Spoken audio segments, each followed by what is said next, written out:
Então, minha gente, vamos dar continuidade à última aula, né? Onde falamos sobre ao histórico das radiações.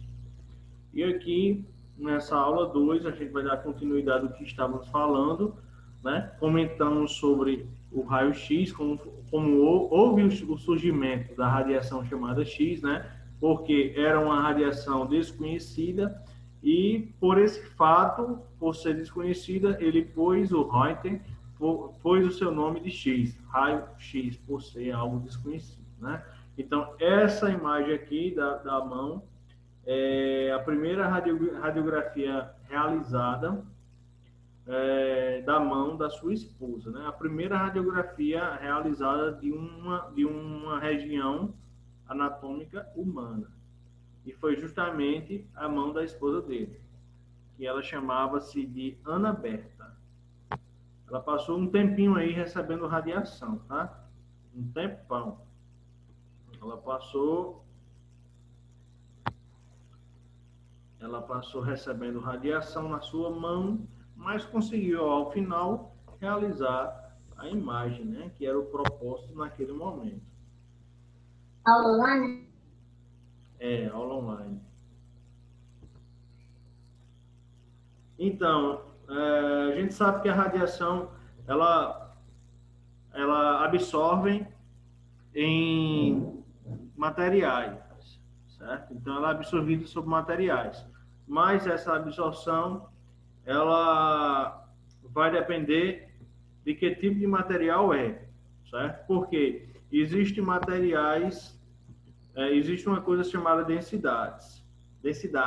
Então, tem estruturas biológicas que têm baixa densidade, tem estrutura biológica que tem alta densidade e tem estrutura biológica que tem uma densidade média, certo? Então, por exemplo, nessa imagem aqui, nós temos uma alta densidade desse metal, como também temos uma alta densidade, ó, o osso aqui, ó, o fêmur.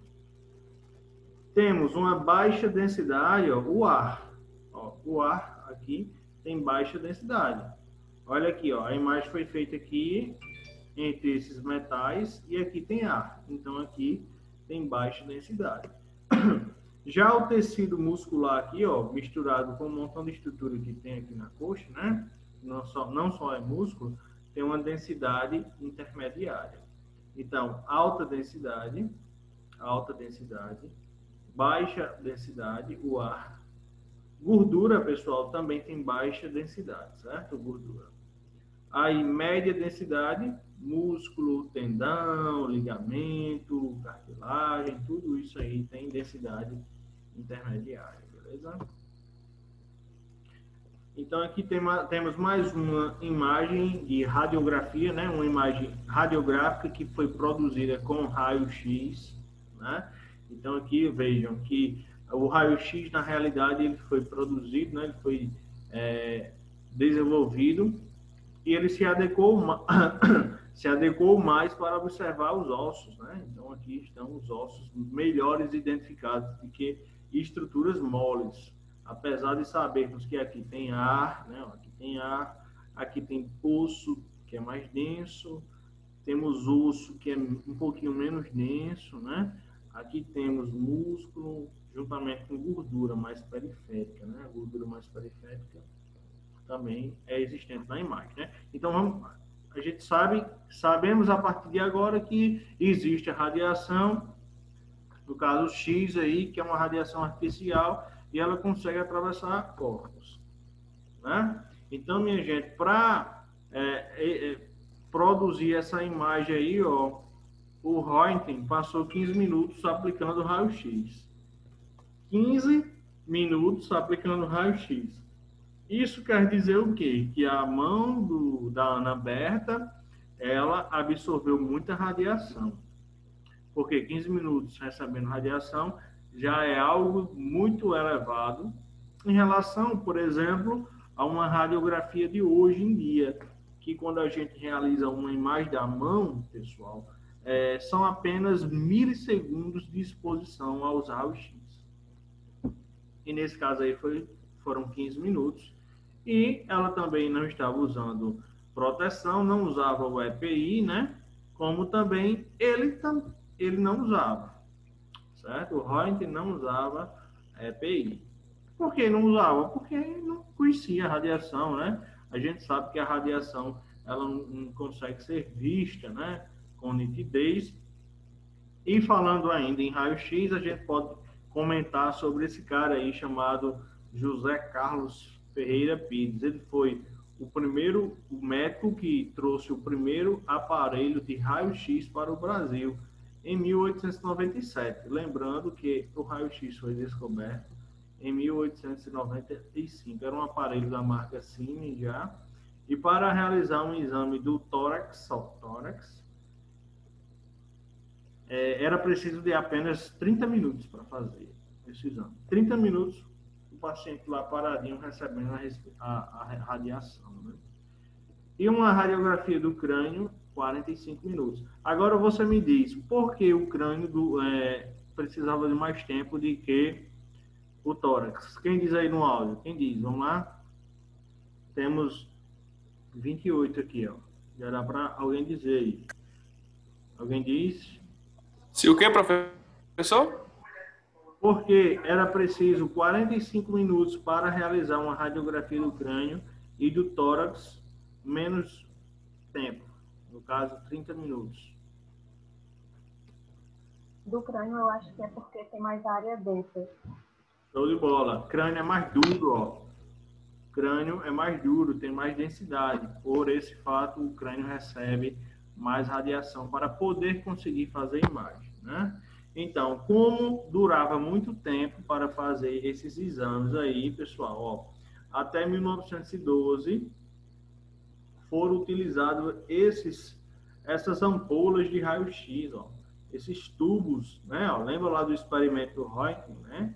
Então, o tubozinho que produz raio-x é parecido com isso aí, tá bom? Então, aqui é a primeira imagem da mão em 1898, feito por essa máquina aqui, né? Feito também por esse médico, José Carlos.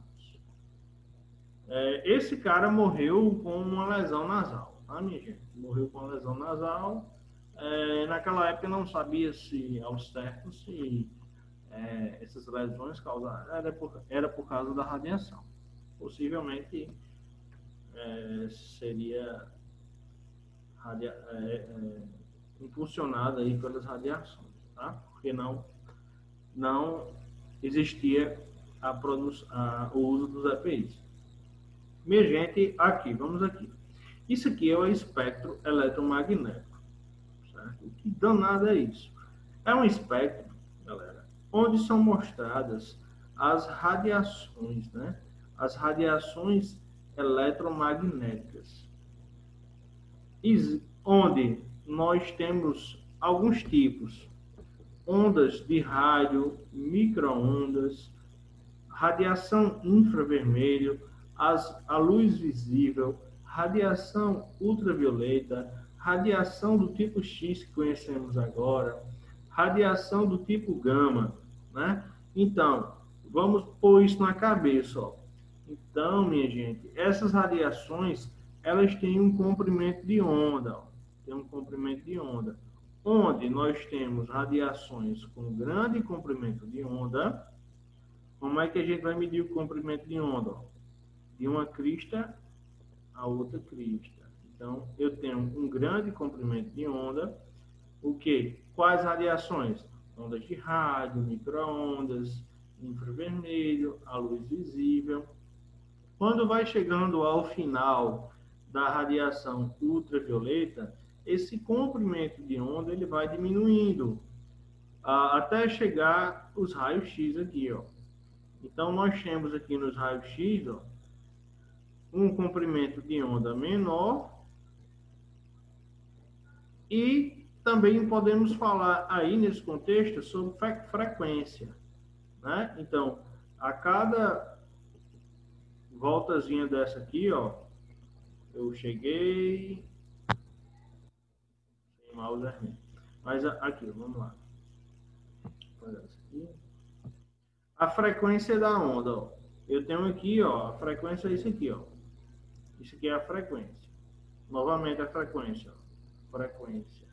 Então, a frequência é justamente a nossa frequência do dia a dia, né? Então, qual vai ser a frequência do aluno Graziele na aula de radiobiologia, né? Então, a frequência dela vai ser 100%. Então, a mesma coisa acontece aqui, ó. O raio-x, ele tem alta frequência, ó. Alta frequência, como também a radiação gama, ela tem uma frequência mais elevada ainda. Isso quer dizer o quê, professor? Isso quer dizer que tanto o raio-x quanto os raios gamas, eles são uma radiação que tem grande frequência e pequeno comprimento de onda, logo, são uma radiação que possui um poder de penetração bastante elevado. Em contrapartida, as radiações com grande comprimento de onda e pouca frequência, elas têm poder de penetração mais baixo.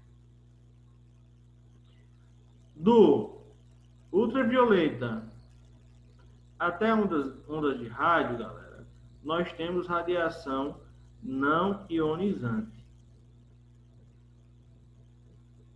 Do finalzinho do ultravioleta, finalzinho mesmo, tem gente que fala sobre isso, tem gente que não. Os raios gama, nós temos radiação ionizante. O que seria radiação ionizante e radiação não ionizante, né? Então, minha gente, radiação ionizante e radiação não ionizante quer dizer o seguinte: nós, lá na escola, vimos algo sobre os átomos, né?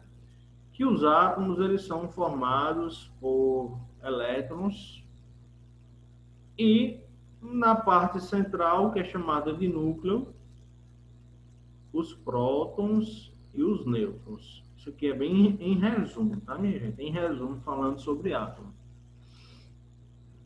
Existiu uma gama de historiadores, estudiosos, né? Há tempos remotos, que tentaram decifrar como seria o átomo. Então, uns falaram que era uma partícula indivisível e indestrutível. E aí, a partir desse pressuposto, foi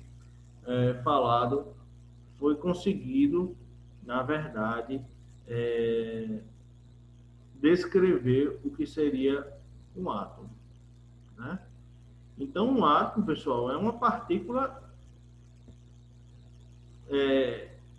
que pode produzir as várias moléculas existentes em nosso corpo. Por exemplo, no nosso corpo tem hidrogênio, né? Então, o hidrogênio é um átomo. E temos oxigênio, que também é um átomo. Que, se eu botar dois hidrogênios aqui, eu vou formar a água, que passa a ser chamada de molécula, certo? Então, nosso corpo tem uma pancada de água muito grande, tem muita água, certo? Onde a água é uma molécula, que são formadas de átomos, ok? E como são os átomos, né? Os átomos são estruturas, né? Estruturas capazes de identificar um elemento químico e que podem também participar de uma reação química. Então, aqui nós temos esse, ó, o sódio, né? O sódio tem um núcleozinho aqui, ó, na sua parte central, e na sua eletrosfera, galera, existe os elétrons, Elétrons, elétrons, elétrons. Então, lembrem disso, ó. A quantidade de elétrons em um átomo, ela vai ser igual ao seu número de prótons. Nunca esqueçam disso. Onde é que estão os prótons? Quem pode falar? Vamos lá, Isabela, Ana Clara, a Mauri, Safira. Quem pode falar onde está os prótons em um No átomo? centro? Aonde? Repete. No centro? No centro? Sim. Isso. O centro a gente chama de núcleo, tá? Então, justamente, ó, os prótons estão aí, ó, no núcleo. Estão no núcleo. Então, minha gente, os prótons, ele tem uma quantidade idêntica à quantidade de elétrons. Então, se o cloro aqui, ó, tem 17 prótons, ele vai ter na sua eletrosfera 17 elétrons. Tá, minha gente? Então, não esqueçam disso, que a quantidade de elétrons é idêntica à quantidade de prótons em um átomo estável. Um átomo estável. E o que é que tem a ver com íon, com partículas íon, que tem ionização ou não ionização? É o seguinte, galera. O porquê que eu adiantei aqui. Radiações do tipo não ionizante são as radiações, minha gente, que elas não têm a capacidade, olha só, elas não têm a capacidade de fazer isso aqui, ó, de arrancar um elétron. De arrancar o elétron. Não tem essa capacidade. Já a radiação do tipo ionizante, minha gente, já o ionizante, ele pega o elétron e arranca da eletrosfera. Arranca a eletrosfera. Então, se eu tiver raio-x, eu consigo arrancar o elétron da eletrosfera. O nosso corpo tem muito átomo, minha gente? Sim. Tem muito, Tem. minha gente, porque é a unidade fundamental aí. É a unidade fundamental de onde é produzida as nossas moléculas. Certo? É uma partícula, a menor partícula capaz de identificar um elemento químico. Então, temos carbono, hidrogênio, oxigênio, sódio, potássio, uma porrada de átomos. E esses átomos têm núcleo e têm elétrons. Tá, minha gente? Então, é isso. Radiações não ionizantes, ela não tem a capacidade de arrancar elétron, diferentemente da radiação ionizante, que tem capacidade. Então, lembra, se tem a capacidade de arrancar um elétron, minha gente, de arrancar os elétrons, ele vai deixar, essa radiação, ela faz com que o átomo, ele não fique estável. O átomo vai ficar lá, com uma função indesejada, com uma função deprimida, porque foi tirada uma parte dele, né? É igual você arrancar um dente. Você vai ficar sem um dente, então você não vai sorrir bacana. Tá? Então, a radiação ionizante, ela faz isso, arranca elétron. Tá? É por isso que a radiação ionizante, minha gente, ela pode ser muito danosa à célula. Porque na célula existem moléculas, né, macromoléculas, que são provindas de átomos. Por exemplo, carboidrato, proteína, tá? O próprio DNA. Então é isso. Aí aqui nesse slide, gente, a gente tem um pouquinho da historinha do átomo. Que eu vou passar um pouco mais rápido, porque a gente já comentou um pouquinho aqui. Mas antes disso, é o seguinte, ó. Eu não estou lembrando se a gente falou desse casal aqui, ó. me lembrem, por favor. A gente falou sobre o casal Curie, o Becquerel, na última aula. Não. Não, né? Pronto, muito bem. Esses rapazes aqui, ó, esses três nomes, ó, o Becquerel e o casal Curie, tá? A Marie Curie e o Pierre Curie, eles casaram dentro, assim, casaram a partir de um laboratório, né? Porque eles eram pesquisadores e aí casaram. Enfim, fizeram uma família na pesquisa. Eles, o Becquerel aqui, ó, no ano de 1898, Becquerel, na realidade, antes do ano de 1898, o Becquerel já estudava sais de urânio. O sais de urânio nada mais do que é átomo, né? Um elemento químico. Lembra que o átomo é o que representa um elemento químico?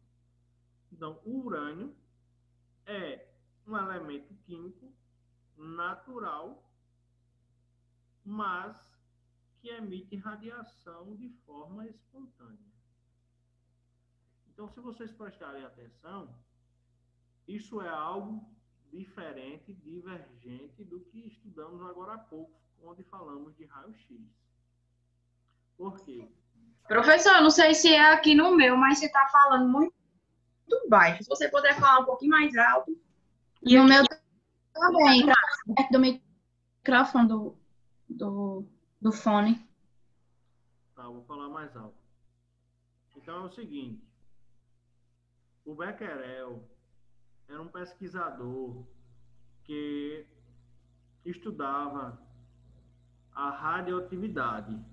Ele foi quem descobriu a radioatividade. E essa radioatividade, ela foi provinda de elementos químicos que produzem radiação.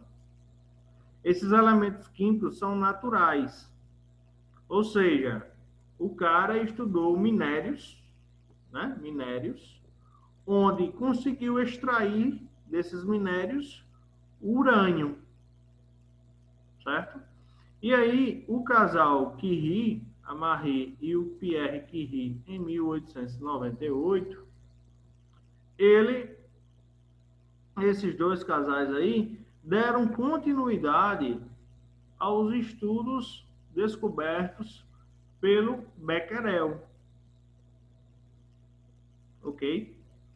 E isso é o que, minha gente? Isso é estudo de radiação natural. Radiação natural. Por que, professor? Radiação natural. Por que isso? Por que radiação natural? Porque essa radiação era provinda de minérios. Minérios radioativos. Minérios radioativos. Então, o casal Curie, ele descobriu o polônio, que era... Por que polônio? Porque a cidade de Marie era Polônia, e puseram o nome desta radiação de polônio. Essa radiação, chamada de polônio, ele era 300 vezes mais efetivo do que o urânio. Então, 300 vezes mais radioativo do que o urânio. Posteriormente, eles descobriram o rádio, que essa era 400 vezes mais radioativo do que o urânio. Ou seja, eles estudaram, foram pesquisadores que ganharam o prêmio Nobel e que, lembrando que a Marie Curie, ela foi a primeira mulher que ganhou o prêmio Nobel. Primeira mulher da história. Certo? Então, isso aqui, minha gente, foi descoberto o quê? Elementos químicos que são radioativos. Ou seja, imagina aqui, ó. Eu tenho esse pendrive aqui. Então, esse pendrive, ele é uma pedrazinha e no interior dele tem polônio. Tem polônio dentro. Então, o polônio que tem aqui dentro está emitindo de forma espontânea radioatividade na minha mão. Certo, minha gente? Então, isso aqui está emitindo radioatividade. Professor, e raio-x? Raio-x é diferente. Raio-x a gente pega uma fonte, que é energia, pega dois fiozinhos dessa fonte,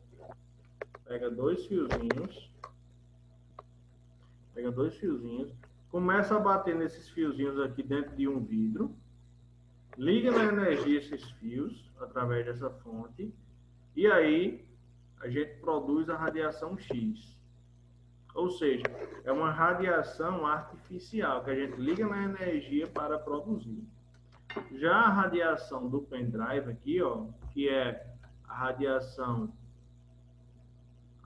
natural, naturalmente, de forma espontânea, ela emite radiação.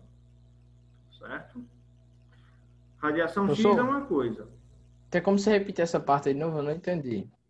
Tem sim. Ó, Pronto. nós falamos aqui, ó, vamos voltar aqui rapidão, senão acaba essa live, só tem 7 minutos. Nós falamos aqui em radiação não ionizante, radiação ionizante. A radiação ionizante, falamos em raio-x e em raios gama, né? Em raios gama. Por quê? Porque ela tem pequeno comprimento de onda e grande frequência. Pequeno comprimento de onda e grande frequência. Então, a gente estava falando aqui sobre os pesquisadores da história das radiações. Então, esses pesquisadores aqui, eles estudaram a radioatividade, ou seja, radiação de forma natural e espontânea provinda de um elemento químico natural. Certo? Elemento químico natural. Então, a princípio, foram descobertos 3: o urânio, o polônio e o rádio. Então, minha gente, imagina que o rádio aqui, ó, o rádio está dentro desse pendrive aqui. Imagina que esse pendrive é uma pedra. Então, dentro dessa pedra, que é o pendrive, tem rádio dentro. Tem rádio. Então, esse rádio, imagina que ele produz radioatividade. Aí, professor, qual é a radiação que ele emite? Você está falando em radioatividade, mas qual é o tipo de radiação que ele emite? Radiação do tipo gama. Radiação do tipo gama. Tá, gente? Radiação do tipo gama. A gente não consegue produzir, a princípio, radiação gama, ligando na tomada. A princípio, não. Tá? E o raio-x vem de onde, minha gente? O raio-x vem de onde? Então, voltando. Então, o rádio, o polônio e o urânio, eles produzem radiação de forma espontânea. Que radiação é essa, a princípio? Raio gama. Então, eu tenho um raio gama aqui, ó, raio gama na minha mão. E nós vimos que o raio gama, ele é bastante o quê? Penetrante. Porque tem pequeno comprimento de onda e grande frequência, e alta frequência. E o raio-x vem de onde, professor? O raio-x vem de onde?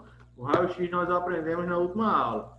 E a gente tem uma fonte de energia ligada com dois fios, ligada com dois fios, e nas extremidades desses fios, que são uma extremidade positiva e uma extremidade negativa, através da ligação na energia dessa fonte, há a interação entre o polo negativo e o polo positivo, produzindo raios. Esses raios passaram a ser chamados de raios X. Então, esses raios X aí, pessoal, é o tipo de radiação que a gente consegue produzir as imagens do corpo, as radiografias, certo? Então, eu quero que vocês ponham em mente que nós temos, basicamente, 2 tipos de radiações. A radiação artificial, que é o raio-x, que aprendemos agora também, né, nesse momento. E temos a radiação do tipo natural. que elas são produzidas por alguns minérios, que assim foram isolados e postos o nome de urânio, polônio e rádio. Professor, quer dizer que só tem esses três? Não, tem vários outros elementos que emitem radiação. Mas esses foram os primeiros. Professor, então, no caso, a diferença tipo, da gama para o raio-x é só a questão tipo assim, da formação? É a questão da formação, né? Um é um artificial e outro é natural. Né? Raio gama é de ocorrência natural, né? Raio gama é natural. Raio gama é Beleza. natural. A gente não consegue ligar uma máquina para fazer raio-x e produzir raio gama. A gente não consegue. Tá? A gente não consegue fazer isso. Mas a gente pode... Imagina aqui, ó. Já vou adiantar isso aqui para vocês. A live está terminando aqui, mas a gente pode começar outra. Ó, imagina que o rádio. O rádio, ele tem uma potência até alta radioativa, certo? Até alta. Mas, galera, em outros tempos, conseguiram manipular o átomo de rádio. Rádio é um átomo, tá, minha gente? Não esqueça não. O rádio é assim, ó. Ele é um átomo, mas ele é radioativo. E aí, em outros tempos, a filha desse casal aqui, ele estudou a radioatividade artificial. Aí eu pergunto para vocês, qual é a constituição de um átomo?